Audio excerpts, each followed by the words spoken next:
जन्म कुंडली के 6वें स्थान के चंद्रमा की कई बार व्यक्ति को निस्तेज होते देखा गया है। यहां लोग आपको ना ठग करके चले जाते हैं। अगर यहां चंद्रमा उच्च के नहीं बैठे हैं, मतलब वृष या कर्क के या मेष के नहीं बैठे हैं, तो ये कई बार आपको आपकी माता का स्नेह भी प्राप्त नहीं होता। कई बार आपको आपके जीवन में मातृतुल्य कष्ट, माता को कष्ट, मृत्यु तुल्य कष्ट या कष्ट देते हैं, रोगी बना देते हैं। अगर उसी चंद्रमा पे मंगल की दृष्टि हो या शनि की दृष्टि हो, तब ये और भी ज्यादा जीवन में शत्रुता प्रायः बनी रहती है और कई बार ये व्यक्ति को बेरोजगार बना देते हैं। एक अवस्था लंबी हो जाए पर फिर भी व्यक्ति के पास कोई काम नहीं होता है।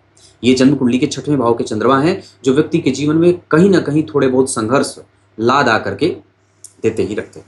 मतलब जन्म कुंडली के 6वें स्थान के चंद्रमा के जीवन में शत्रुओं का नाशक तो होता है, लेकिन झगड़ा करके नहीं, अपने बुद्धि से और अपने ज्ञान के बल पे। पर फिर भी वो एक लड़ाई झगड़ा समाप्त करे नहीं कि दूसरा उपस्थित है, मतलब उसके जीवन में शत्रुओं का प्रभाव बना रहता है।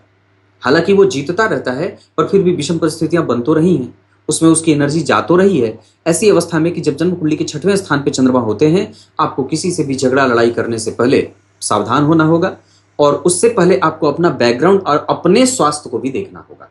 जन्म कुंडली के 6वें स्थान के चंद्रमा कई बार व्यक्ति को मनोरोगी भी बना देते हैं, विक्षिप्त मानसिकता का हो जाता है। अगर वो जन्म कुंडली में नीच के बैठे हुए 6वें भाव में, तो आपको बेरोजगारी, नौकरी में दिक्कत, कई बार आपके आत्मविश्वास और साहस में कमजोरी के साथ आपका मन विकल, परेशान, बेचैन और चिंतित व्यथित रहता है। ये जन्म कुंडली के 6वें भाव के चंद्रमा का प्रतिफल था।